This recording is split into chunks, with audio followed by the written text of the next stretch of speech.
Hello everyone, जय Shri Ram. Welcome back to my YouTube channel. तो आज छुट्टी का दिन था, पतिदेव घर पे थे, तो हमने डिसाइड किया कि हम कहीं घूम के आते हैं। काफ़ी टाइम से बाइक से कहीं नहीं गए थे लंबी दूरी पे। तो यहाँ पे हमने हाईवे वाला रोड पकड़ लिया है और हम जा रहे हैं वनदेवी माता के दर्शन करने के लिए, जो हमारे शहर से 25 से 30 किलोमीटर की दूरी पे है। तो यहाँ पे हरियाली देखते हुए हम आगे बढ़ गए थे, लेकिन जैसे ही मंदिर पहुँचने वाले थे हम वहाँ से मंदिर से 1 किलोमीटर दूरी पे ही पहले ही हमारी बाइक जो है वो साथ छोड़ दी और वो पंचर हो गई। तो यहाँ पे पति देव बाइक दे दिए हैं बनने के लिए और यहाँ से मंदिर लगभग 1 किलोमीटर की दूरी पे है। तो अभी हम लोग सोच रहे थे कि बाइक बन जाएगी तो फिर लेके चलेंगे, लेकिन बाइक की हालत देख के लग रहा था कि ये अभी इतनी जल्दी नहीं बन पाएगी और टाइम भी लग जाएगा यहाँ पे। तो अभी पतिदेव भी लग गए थे मैकेनिक के साथ में बाइक बनाने के लिए, क्योंकि ये बहुत ज़्यादा ही ख़राब हो चुकी थी, मतलब पंचर हो गई थी और चपक भी गया था उसमें। टायर ट्यूब एक में ही चपक गए थे, तो जिसको निकालने में काफ़ी ज़्यादा दिक्कत हो रही थी। तो हम लोगों ने डिसाइड किया कि बाइक हम यहाँ पे ही छोड़ देंगे और हम पैदल जाएंगे। हम जब पैदल निकले तो हमें रास्ते में ऑटो मिल गया और फिर हमने ऑटो ले लिया है, क्योंकि इतना दूर राजा बेटा चल के नहीं जा पाएंगे। तो हमने ऑटो ले लिया है और फाइनली हम पहुंच गए थे वन रक्षक परीक्षण केंद्र वन देवी मऊ में। और यहाँ की बातें ये है कि यहाँ पे इतनी ज़्यादा बंदर लगते हैं कि आप कोई भी चीज़ अपने साथ में लेके नहीं जा सकते हैं। बंदर छीन लेंगे, आपको गिरा सकते हैं, आपको काट भी सकते हैं। हाँ, और कुछ जब नहीं। मैं यहाँ पे आई तो यहाँ की जो दुकानें हैं, दुकानें इतनी प्यारी लग रही थी, मतलब सब कुछ ऐसा लग रहा था कि मतलब हाँ, सारी मम्मी दी चीज़ें का इसी में, खरीद ली ज्योति जाए दी का भी यहाँ तो पे। इसी में हुआ था। बच्चों की खिलौनों से लेके प्रसाद से लेके श्रृंगार के सारे सामान यहाँ पे मौजूद थे। टैटू भी बनाया जा रहा था। पतिदेव ने मुझसे मजाक मजाक में बोला भी कि टैटू बनवा लो, लेकिन बिल्कुल नहीं, यहाँ पे मैं नहीं बनवा सकती थी। फिर हमने सारा सब कुछ घूमा ऐसे ही पहले, फिर देखा गया। और यहाँ पे हनुमान जी की भी एक बड़ी सी मूर्ति थी और यहाँ का मंदिर काफ़ी ज़्यादा खूबसूरत था। तो यहाँ पे पतिदेव और राजा बेटा दोनों लोग हनुमान जी को प्रणाम कर रहे हैं। राजा बेटा को तो आधे से ज़्यादा हनुमान चालीसा आता है, तो पतिदेव के साथ दोनों लोग हनुमान चालीसा का पाठ करने लगे। और हनुमान जी की मूर्ति है, सीता माता है तो हनुमान जी की मूर्ति तो ज़रूर ही होगी यहाँ पे।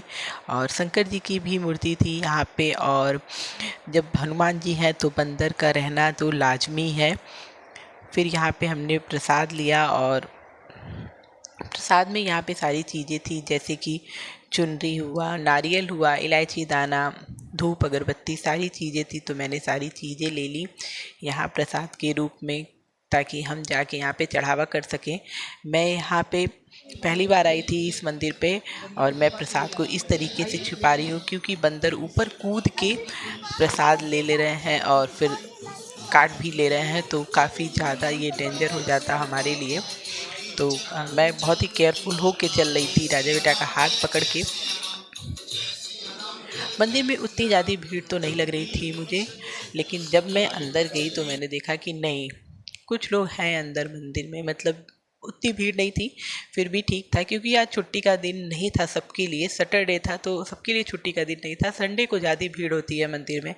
तो यहाँ पे सीता माता की प्रतिमा थी, यहाँ पे हम आए दर्शन करने के लिए। इस मंदिर की मान्यता ये है, मान्यता क्या है, सच्चाई ये है कि यहाँ पे सीता माता जी जब वनवास से वापस आई थी, तो जब राम जी ने उनका त्याग कर दिया था, तो वो यहाँ पे आके वाल्मीकि जी के आश्रम में रुकी थी, जहाँ पे इन्होंने लव और कुश दोनों लोगों को जन्म दिया था।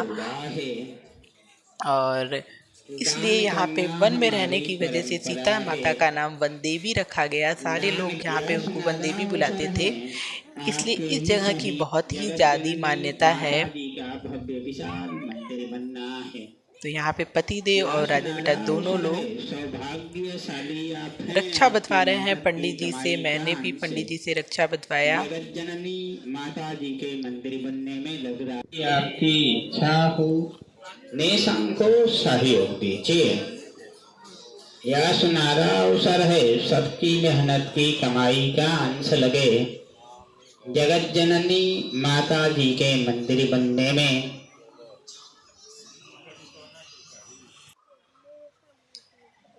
उसके बाद हम आ गए थे पीछे की साइड में। यहाँ पे काफ़ी बड़ी से तालाब थी, जैसे हमारे शीतला माता मंदिर में तालाब है काफ़ी बड़ा, वैसे ही यहाँ पे काफ़ी बड़ा तालाब था।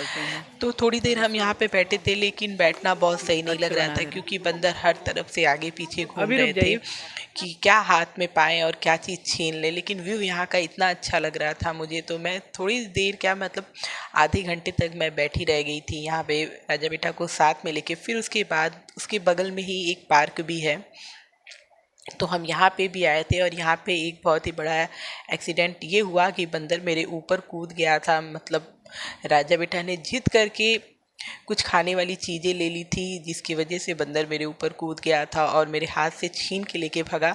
तो वो चीज़ बहुत ज़्यादा ख़राब हो गया था मेरे साथ, मैं तो बिल्कुल डर गई थी। लेकिन फिर किसी तरीके से अपने आप को संभाली और फिर आ गई थी राजा बेटा के साथ यहाँ एंजॉय करने के लिए। काफ़ी सारी चीज़ें थी हैं बच्चों के लिए, मतलब बच्चे बहुत ज़्यादा यहाँ पे खेल सकते हैं अगर बंदर का खतरा ना हो।